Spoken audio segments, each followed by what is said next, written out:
Okay, folks, we'll go ahead and get started. Appreciate to all those who are able to make it today and listen into this conference webinar live. Again, this conference will be recorded and we will post the recording on the website after the conference. So thank you for joining. This is round 8 of 9. This is the second to last round in the program. So there's the window is essentially closing soon. So if you have projects, now is the time to bring them forward in this under this program.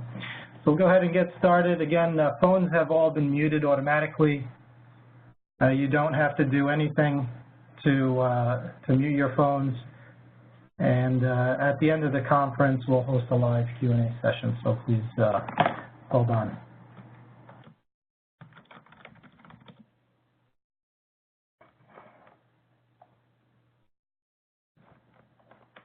Just want to make sure everybody hears me. Just 1 second. Okay, we'll continue on here. All right, for the agenda today, we'll go through, we have a number of items to cover. We'll start with the RFP website. We'll talk about the communications protocol. We'll look at an overview of the RFP, discuss eligibility, the targets in this round. We'll go through the bid application requirements, the submittal fee, some transaction fees. Discuss quickly the developer caps. This only applies to a few companies, but just to make it known. We'll go through the evaluation process, talk about the bid process, the prices, price competitiveness. We'll go through the 7th round results, which is the round we just passed, we just closed. We'll talk about kind of the post-award, post-round closing process where the award notifications go out, certain activities there. We'll give you a rough overview on how to participate, the key steps. And in this round, there's a new online portal where we take application submission entirely online. We'll talk about that. We'll go through the schedule, then we'll open it to Q&A. So a number of items to discuss today. We'll go ahead and start with the RFP website. Again, all the RFP documents and details on this procurement are located at the njsolarprogram.com website. There's an overview on the main page. The announcements are on the right-hand side. You'll notice there's a Documents tab. That's where all the key documents are. There's an FAQ section. There's information on how to participate, prior results. Today's information on today's webinar is under the Webinar tab, and that's where the recording will be posted. And there's an application dashboard, which requires registration. There's the Register tab right next to it, which will allow you to access the application dashboard. When you click on it, it'll ask you for a username and password, and we'll discuss that shortly. So we'll move on here, the communications protocol. We are the solicitation manager for this RFP. We're responsible for managing all the communications. We prefer that you submit questions via the website or email. And you can also call us via the phone, 201-503-7732. That's our hotline. If you leave a message, we'll get back to you as soon as we can, particularly during the pendency of a round. An overview on this RFP. This is for SRECs from eligible solar PV facilities, particularly new facilities. And we're looking for a competitive fixed price. You get it for a 10-year term under the PSA, the Purchase and Sale Agreement for SRECs. The 3 EDCs, Atlantic City Electric, JCP&L, Jersey Central Power and Light, and Rockland Electric, they issue the RFPs to select PV projects to enter into for the purchase of SRECs at a fixed price over a 10-year period. So this is a 10-year term for all awards. There's no separate or different terms awarded. It's all 10 years. So if you are ready to install a new system, you can participate in this program by submitting a bid application. And we have a how to participate informational step-by-step guide available on the website. It goes through every step that you'd have to undertake, whether you're a developer or a customer looking to install a PV system. They'll tell you how to do that.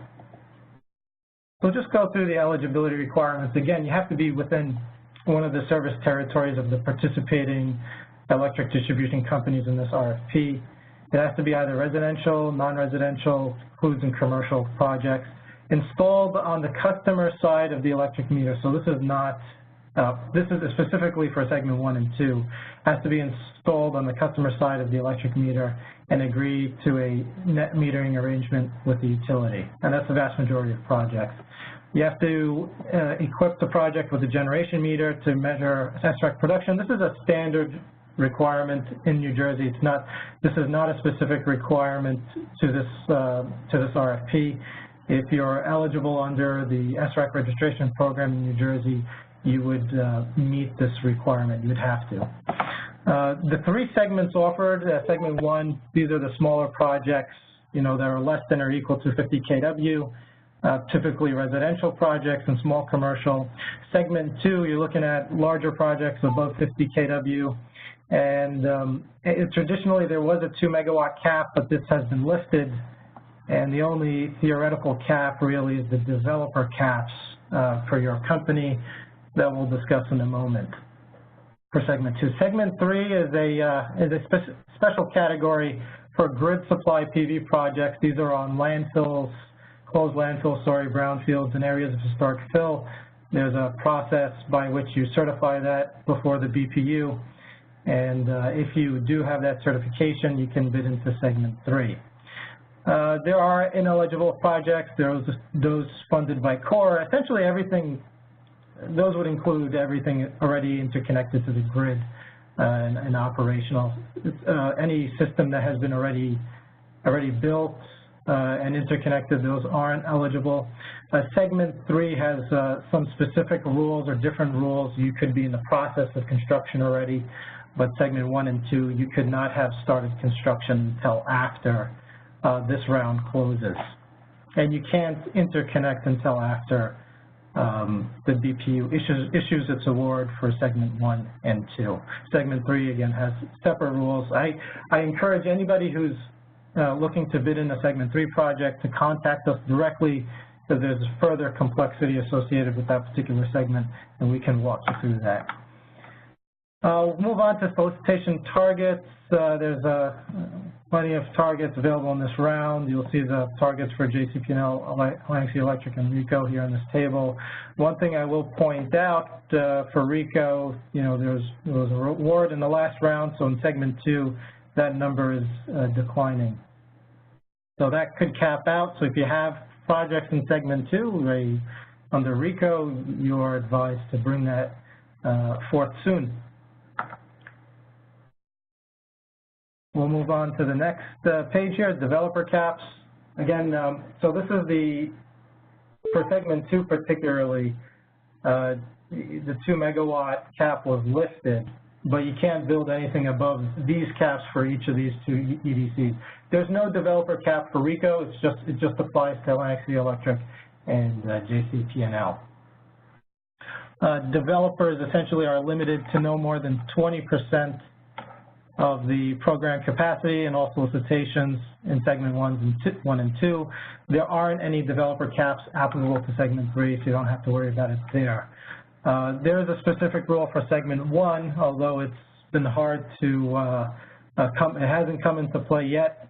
In the first 8 rounds, essentially if the program is oversubscribed in a segment 1, under segment 1, then you'd be limited to no more than 20% of the capacity in the current round.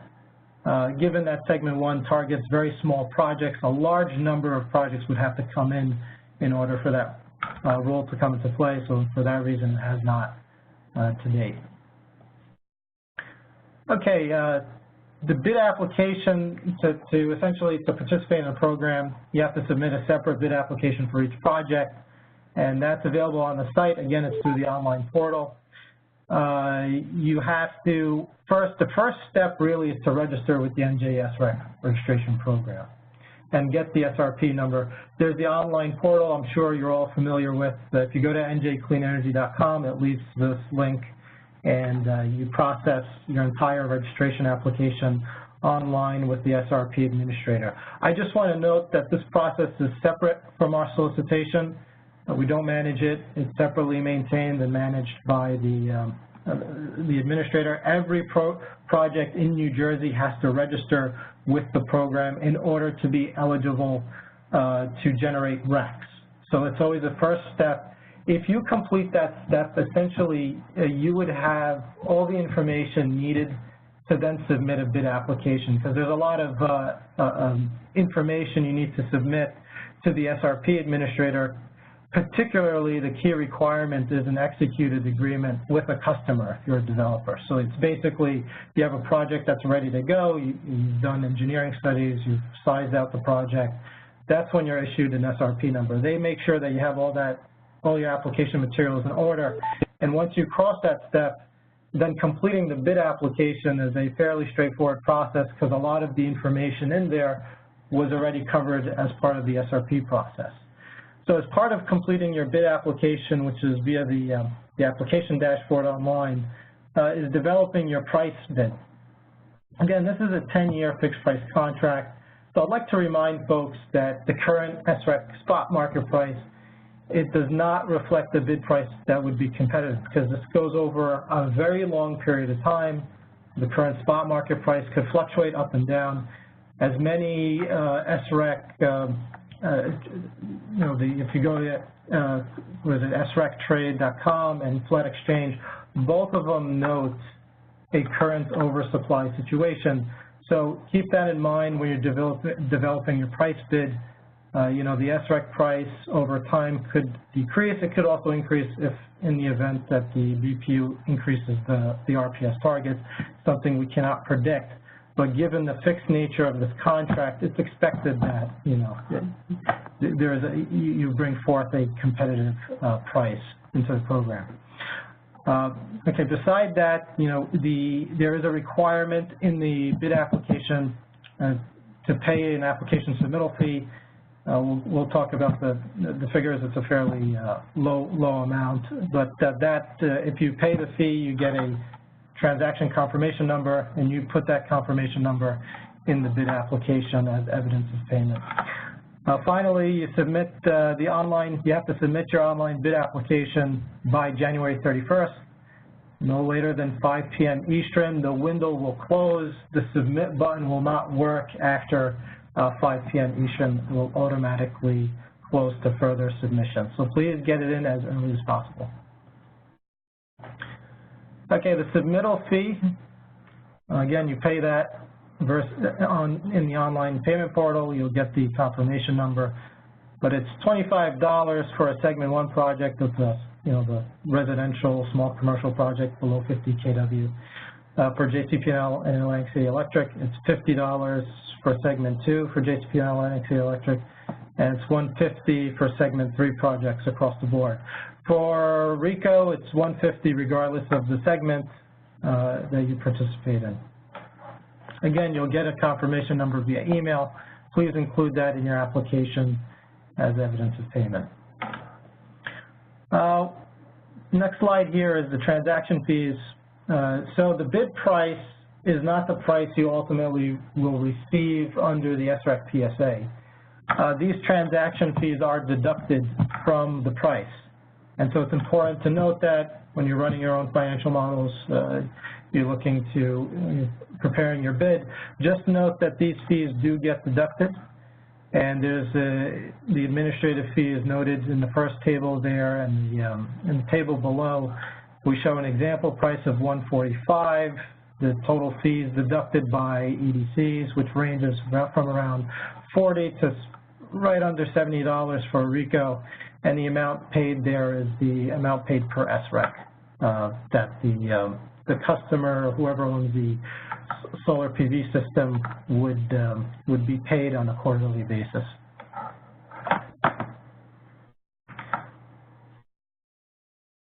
We'll move on to the next slide. Here is our evaluation process. The first step is our reviewing applications for completeness.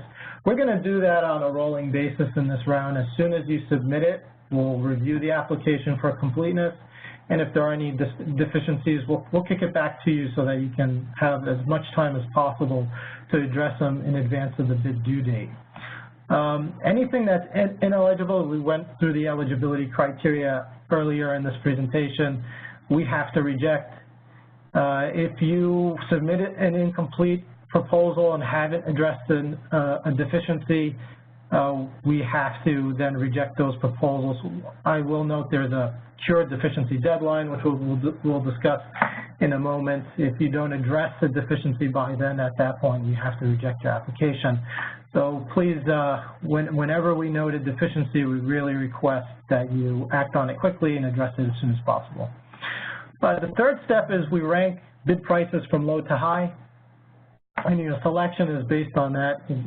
At some point, there's a soft cap price that comes into play. So the lower the price, the higher chances there are of selection. We apply the developer caps. So if you've participated before, we tabulate how many, in terms of KW, DC, how much of that award you have previously, and we add the current round, what you've bid in this current round, and we make sure you're below the developer cap. If you go above it, we'll have to reject your highest price bid until you get below the developer cap. And at that point, once you cap out, you're no longer eligible to participate in the program going forward.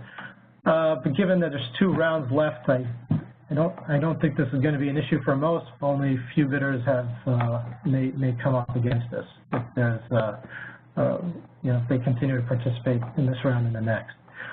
The next step we do is that we conduct an analysis to determine the competitiveness of pricing. Again, even if the pool of bids we receive in any round is small, it doesn't necessarily guarantee that an award is going to be made, even if it's within the target. The bids have to be determined to be competitive, and there's a number of factors we go through in order to make that determination. I will point you to the board stipulation, which is posted on the RFP website, the njsolarprogram.com website. If you go in Documents and click on the stipulation, it lists out the factors we look at, so you can consider that in your bid application. When we present our findings, we develop our findings on the competitiveness of pricing. We present it to the EDCs, the BPU staff, and rate council. We take their input very seriously. We receive input from them, and then we take that into consideration when we develop and submit our confidential findings and recommendations to the BPU for their consideration. And again, the BPU is the final arbiter. They make the final decision as to whether any bids are accepted or rejected in the program. We'll move on to bid prices, the competitiveness, and this is a very important slide. Again, we emphasize that you should offer as competitive a price as possible, the lowest possible price, to maximize your chances for selection. And I say that given that there's 2 more rounds left. So, before we said, okay, if you don't get an award in this round, you have the next round to resubmit your bid. But there's essentially a limited runway left in the program. So now's the time to bring forth the best price possible in order to maximize your chance for selection. And again, only those bids that are found to be competitive will be awarded. There has been, rejections in each round. If you look at the prior results, some bids have been rejected because they're too high in price. The current SREC market prices are not an indication that that's a competitive price for a long-term contract, and that's today's price. And so when you're developing your bids, consider the 10-year, the long-term nature of the program. Consider that the SACP prices, they too decline over time. And as typical in markets, long-term fixed price contract is priced below the current market price. So please keep those in mind, those factors in mind when you develop your bid price. So to that end, here are the 7th round results. You see here 36 bids were received in segment 1. 28 bid awards were made, about 3/4 here of the capacity. And then 8 bids were rejected because the pricing of those bids were found not to be competitive. The average price for segment 1 in the last round was $155. That is not necessarily an indication of what's going to be accepted in the future. If you look at prior rounds, you see that the prices have been trending downwards, so do keep that in mind as you go into the next round. The segment 2, again, 12 bids were received. 11 bid awards were made at competitive prices. 1 bid was rejected because that bid was too high, found not to be competitive. And you see the average price in segment 2 was $141.65. Again, I would emphasize there too that that's not necessarily an indication of what the next round will hold, as bid prices have been, or what has been accepted has been trending downward. So we do advocate or recommend that you bring forth a as competitive price as possible into this round 8. Segment 3 did not see any bids for this round, but that could change in the coming rounds given interest. Okay, so the BPU meeting, once the BPU meeting that's specified in the RFP, in this case it's either the March or April BPU meeting that this is going to go before the selection recommendations. A board order is issued that same day, shortly thereafter. Once we receive that board order, that written board order, we go ahead and notify you as to whether you were successful or unsuccessful in this bid round. Once that happens, you have a very short time window by which you have to submit a cash deposit. It's 14 days, exactly 2 weeks from the board order date. That cash deposit is $75 per KWDC bid. The minimum amount, depending on what you've bid in, is $500. The maximum is $20,000, so it doesn't go beyond that. I just emphasize, I know certain companies, depending on their size, have to go through an approval process to release funds. In advance of the board date, please be prepared to submit your bid deposit, because this is stipulated in the program authorization, the stipulation authorizing the program. These are the bid due dates to submit the cash deposit, so you must do so in order to proceed with an award. So we'll try to send out a reminder right before the round close, the BPU meeting date, and advising bidders that you folks have to get ready to submit a deposit if you are accepted in the round. Once that bid award is or the award notice comes out, the SREC PSAs would be, they're going to be executed about 45 days after the board order. The reason for that is that the order is subject to appeal during that period. So if there are no appeals to the board order and it becomes final, then the SREC PSAs can proceed to be executed at that point. And that's a general rule for all board orders, not specific to this program. Okay, we'll move on here on how to participate. Again, there's we lay this out in 5 sort of easy steps here. Please review the RFP bid rules, the RFP document.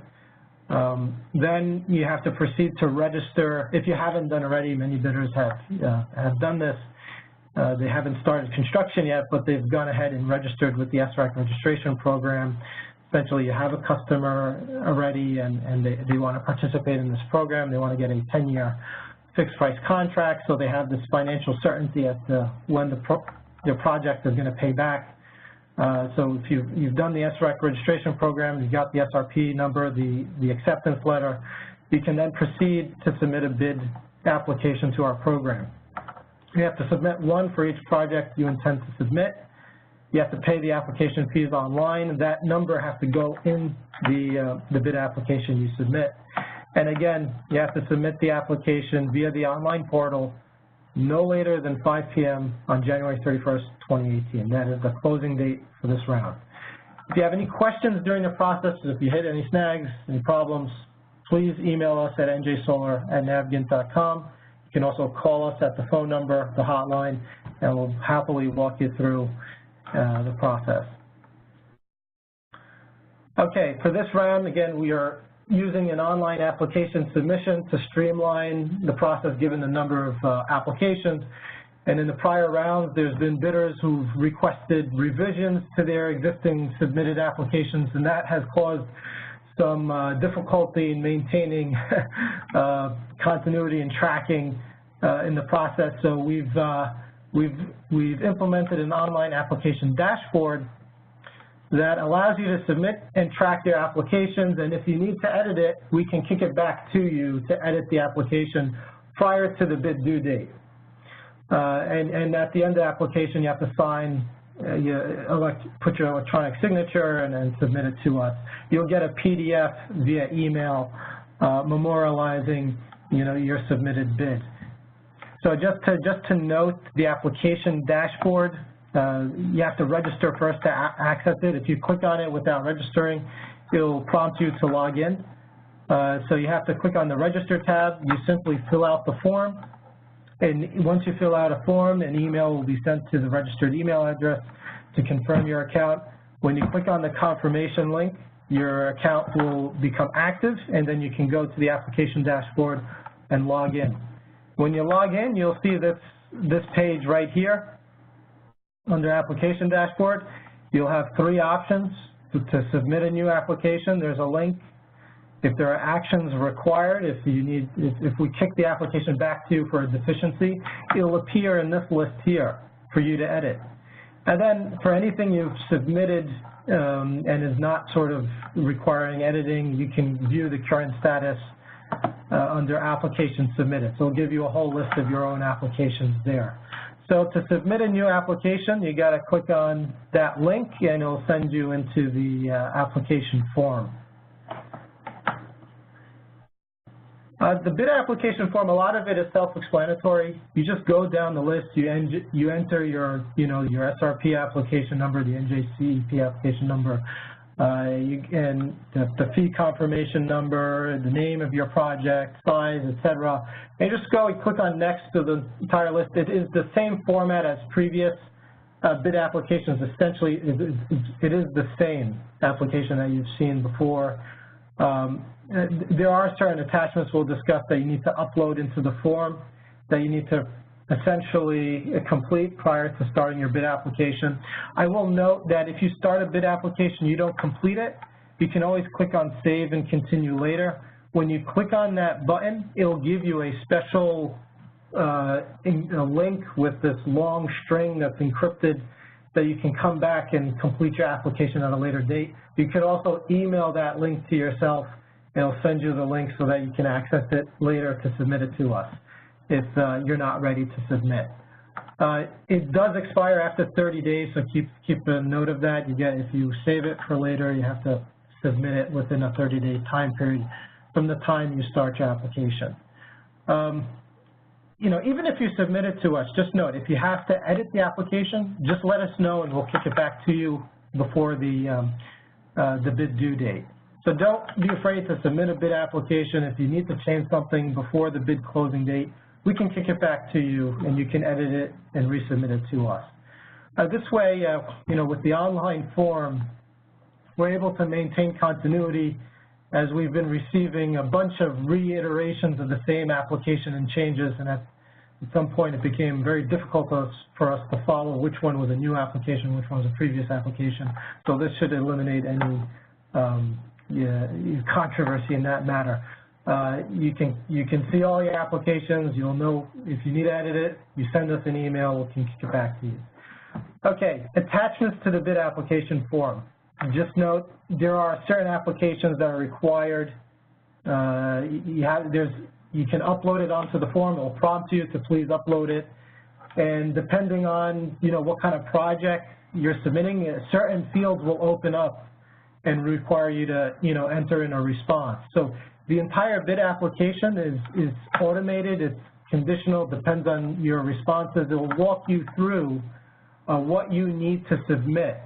And if you just follow the order, you will submit a complete application. It will also validate your entries. So essentially, if you fill in everything that is requested, you'll comply with our completeness requirements. It's very unlikely that we'll find something if you follow the sequence. But essentially, for all applications, we need that SRP acceptance letter from the SRP administrator.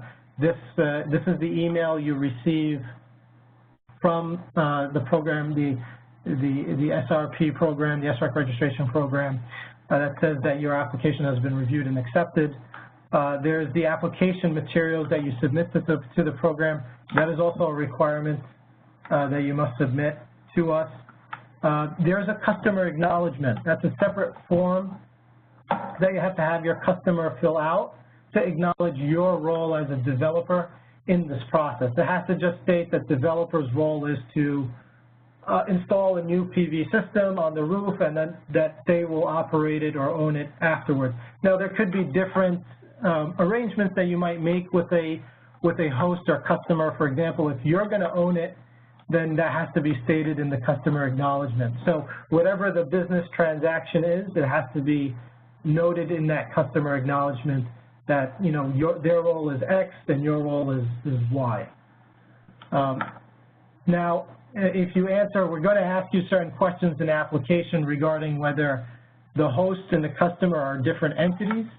If they are, Appendix C to the SREC PSA must be executed or signed by the host, acknowledging its role in the program.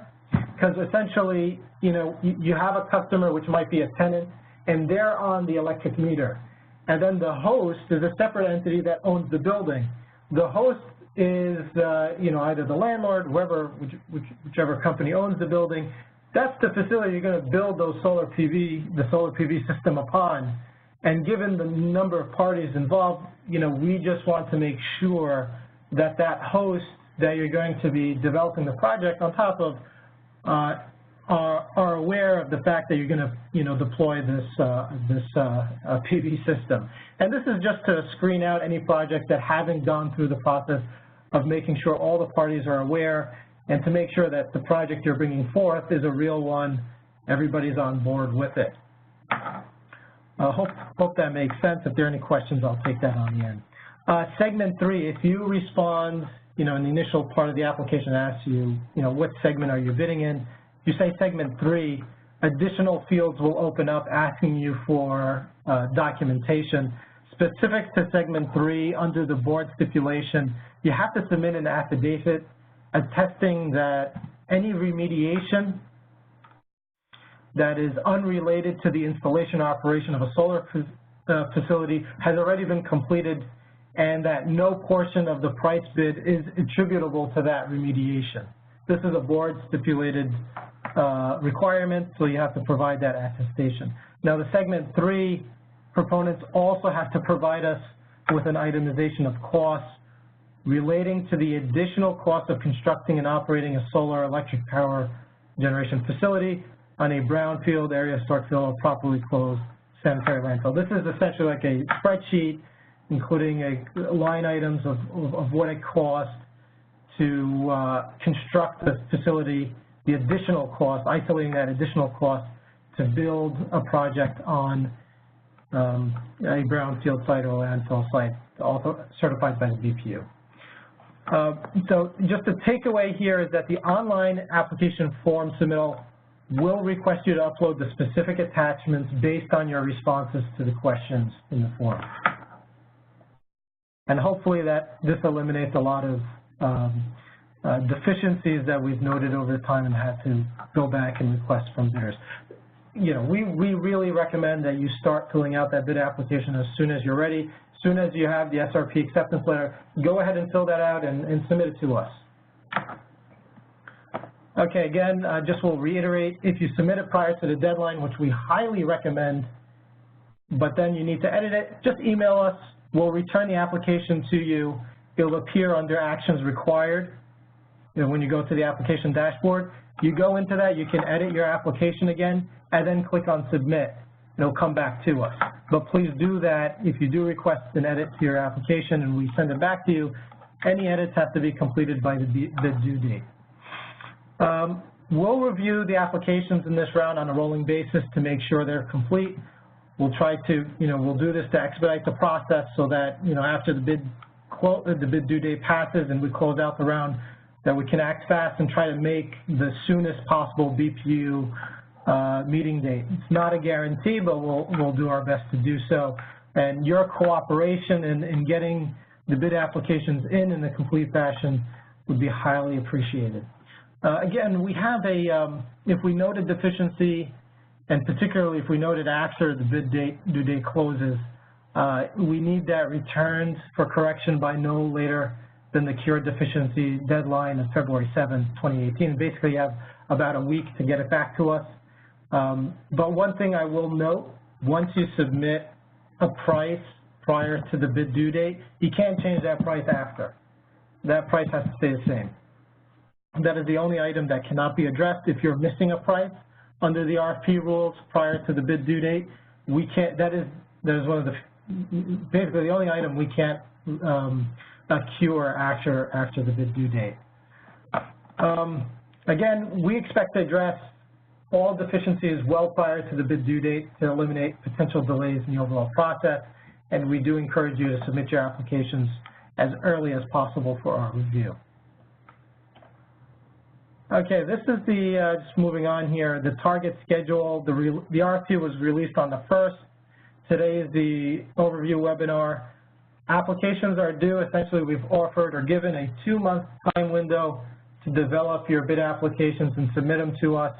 We'll try to turn them around quickly, collect preliminary recommendations from the staff, the EDCs, and the Rate Council for input, and we'll turn that around to the board shortly thereafter. We'll get their final recommendations and submit them to the board by the 28th of February. Now, I will note the 2018 BPU meeting schedule has not been released, so we don't know for sure whether the 28th will be compliant with the March BPU meeting date. Essentially, we need to give the board staff 20 days notice prior to the BPU meeting date, and a little more than that actually, because there's some paperwork that is involved in order to get the program on the agenda for that BPU meeting date. So we'll try our best depending on the scheduled date. If it's too early in March, it's likely not going to happen. The later it is in March, once the schedule comes out, the more likely we'll be able to bring it forth at the March BPU meeting. But we expect if we're unable to meet the March BPU meeting date, it would be before the April BPU meeting date, barring extenuating circumstances.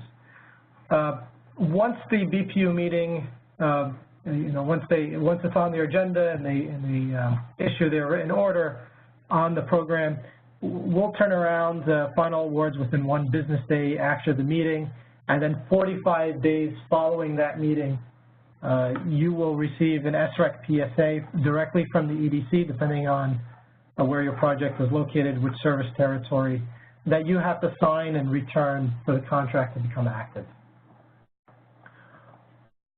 Okay, we've reached the part of the call where we're now opening up for questions. I will not unmute everybody. I probably should rephrase what I've stated here. If you want to address a question to me via the conference, press *6, and you can address your question directly, or you can submit a question via the chat function, and I'll go ahead and answer your question on this call.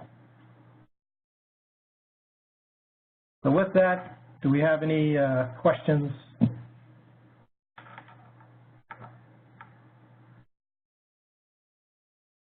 That I can answer. I'll give you folks just a minute if you're typing a question to me via the chat function. Again, the chat function, if you go to the upper right-hand corner, there's a chat icon. It says chat below it. You click on that. It says send to. It should say presenter or host. Either of those is me. I will receive that. So the first question here is, will the admin and transaction fee be fixed for the 10-year period? And that the question is, the answer is yes. The SREC and the admin and transaction fee is stated in the SREC PSA, and it is fixed for the 10-year period.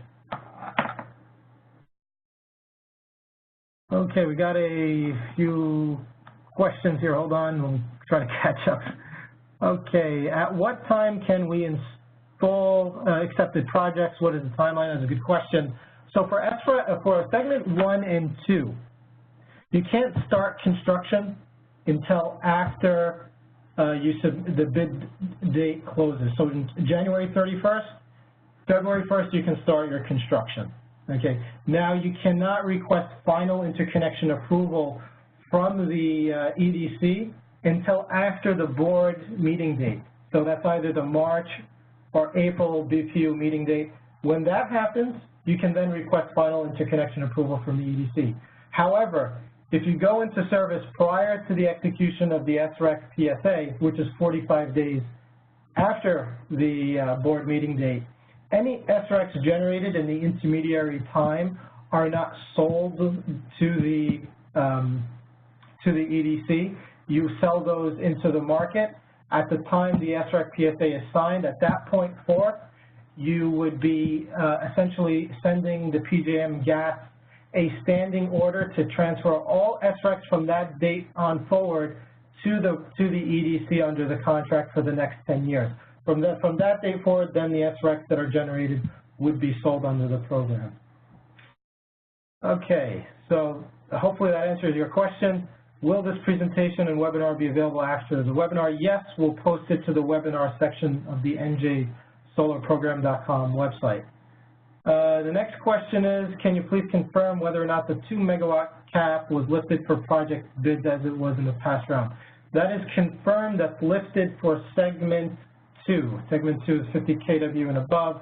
That cap is listed. Any other questions? Any thoughts on future program after round 9? No. no thoughts so far. That is up to the BPU. It may or may not be extended. I would not operate on an assumption that it would be extended at this point. There are 2 rounds left, so that's what's presently authorized. Nothing else is authorized at this time. Let's see, the next question here is with respect to a project in the early stages of development that has submitted an interconnection application but may need an interconnection study. Can acceptance of the application count for the criteria of permission to install under these circumstances? If you're able to receive an SRP registration number, you'll be eligible to participate in the program. Now, if we go back to the eligibility criteria here with respect to interconnection, it's not a stated criteria under our program, but it's likely part of the SRP. It's a stage you might have to pass there to get an SRP number. I'll circle around back. That's a good question as to whether the interconnection application is needed. I guess, can you clarify whether this is for a segment 3 project or segment 1 and 2, which is on the customer side of the meter? Okay. Okay, segment 2. Let me circle back on that question. I will post that for the answer on the njsolarprogram.com website. Okay, the next question is, if the SREC pricing on the soft spot market increases as it has over the past 2 months, would you expect to see an increase in the average accepted price for SREC? I mean, that is, under the stipulation, that is one of the criteria that we can look at. However, you know, you look at this kind of more on a long-term basis, and the board, the parties have a broad discretion at the number of factors they can look at. And presently, the market is oversupplied with SRECs by a substantial margin, absent an increase in the RPS obligations. So just keep that in mind when you're bidding in to the program. To be honest, nobody really knows why the SREC prices increase the way they do or decrease. It's anybody's guess. But when we're looking at a 10-year contract, you know, it's not necessarily, it won't necessarily go up in lockstep with it.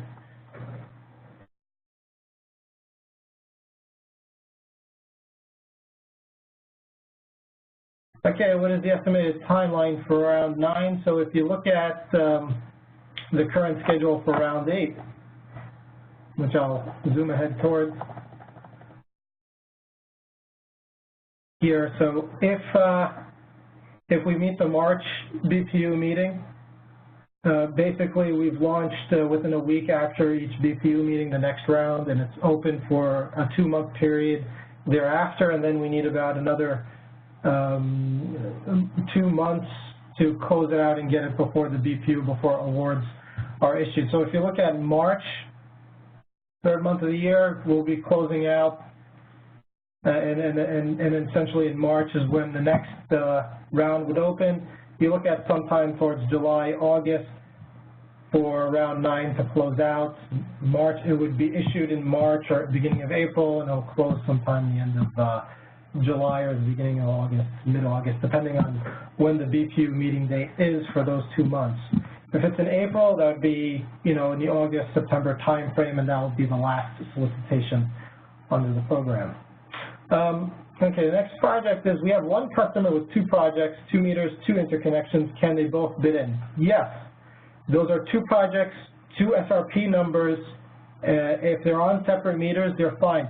The only thing that's prohibited is if you're on 1 meter and you have an existing project on that meter, you can't expand the existing project or add another one on the same meter. That meter cannot host any additional capacity in this program. So when you bid in on a meter that has no prior PV system, which is what is eligible in the program, it can't have a previous operating or continuously operating system. You're bidding in a new project on that meter on a per meter basis. Essentially, each meter carries its own customer account number, and you're able to get a separate SRP number for that same customer. So the answer is yes, you can bid in a project for every customer meter.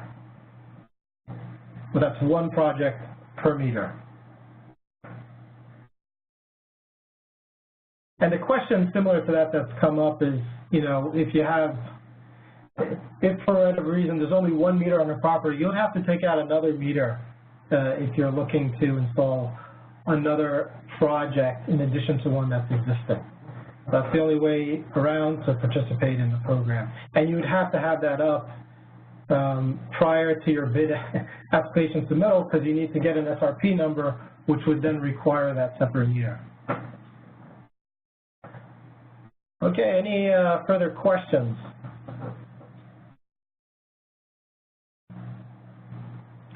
I think we've exhausted all the questions. I appreciate the questions that have come in this round. If you have any further questions that come in after today, you can email it to us and we'll respond to you or give us a call. So I appreciate everybody's attendance on today's webinar. I appreciate the questions that have come in, and we're looking forward to receiving your bids in this round. Thank you very much.